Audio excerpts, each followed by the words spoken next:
श्री सद्गुरु महाराज की जय। पुस्तक संतमत की शिक्षाप्रद कथाएं। संकलन करता स्वामी निपुणानंद जी महाराज। असंतोषी को सुख कहाँ। एक महात्मा थे। वे किसी वृक्ष के नीचे अलमस्त पड़े हुए थे। किसी राजा ने उनको देखा। राजा ने मैनेजर को उन्हें 100 रुपये देने का आदेश दिया। मैनेजर बाबा जी को रुपए देने लगे। महात्मा जी ने कहा, किसी गरीब को दे देना, मुझे रुपए की जरूरत नहीं है। मैनेजर ने लौटकर राजा को महात्मा की बात सुनाई। तब राजा ने 500 रुपये भेजे। महात्मा ने इन्हें भी स्वीकार नहीं किया। तब राजा ने स्वयं 1000 की थैली रखकर महात्मा जी को स्वीकार करने कहा। राजा ने महात्मा से कहा, आपसे बढ़कर गरीब कौन होगा।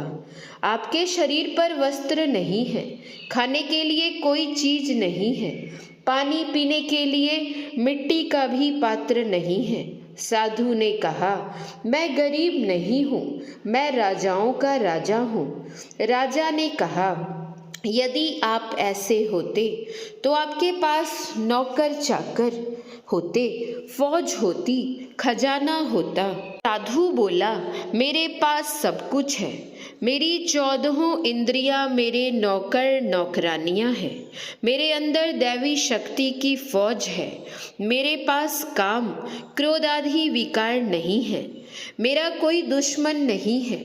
मेरे पास संतोष रूपी संपत्ति है।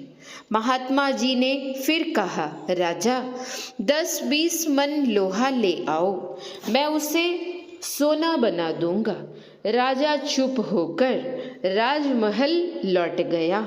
वह रात में महात्मा जी के पास आया और लोहे को सोना बनाने की बात कहने लगा।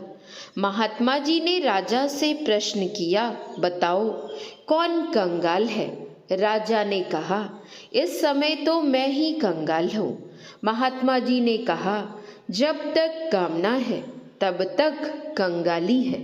महात्मा जी ने राजा से कहा, मेरे साथ कुछ दिन रहो तो मैं सोना बना दूंगा। सोने के लोभ में राजा महात्मा जी के साथ रहने लगा। महात्मा जी का रंग उस पर चढ़ने लगा। महात्मा जी की संगति से राजा पंचशील का पालन करने लगा। महात्मा जी ने उसे भजन करने की युक्ति बता दी। वह भजन करने लगा। एक दिन महात्मा जी ने कहा, राजा तुम तो मेरे पास सोने के लिए आ रहे थे, आज मैं मन चाहे लोहे को सोने में बदल दूंगा। राजा ने कहा, सरकार अब मुझे सोने की जरूरत नहीं है। जिसके घर में वह मणि हो कि जब जो इच्छा करो वह हो जाए, तब वह क्यों कांच के टुकड़े बटोरता फिरेगा। महात्मा जी ने कहा, दान दीन को दीजिए, हरे दरिद की पीर, औषधिता को दीजिए, जाके रोग शरीर। श्री सद्गुरु महाराज की जय। श्री सद्गुरु महाराज की जय। श्री सद्गुरु महाराज की जय। सत्संग योग भाग 4 से गुरु महाराज की वाणी। जब कभी पूरे और सच्चे सद्गुरु मिलेंगे तभी उनके सहारे अपना परम कल्याण बनाने का काम समाप्त होगा।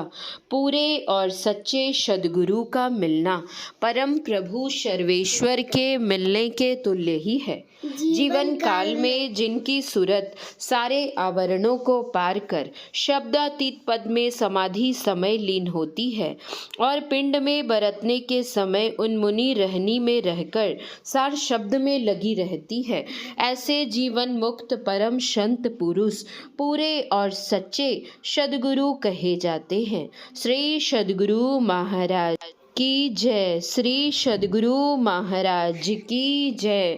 श्री सद्गुरु महाराज की जय। सत्संग संपन्न हो गया। श्री सद्गुरु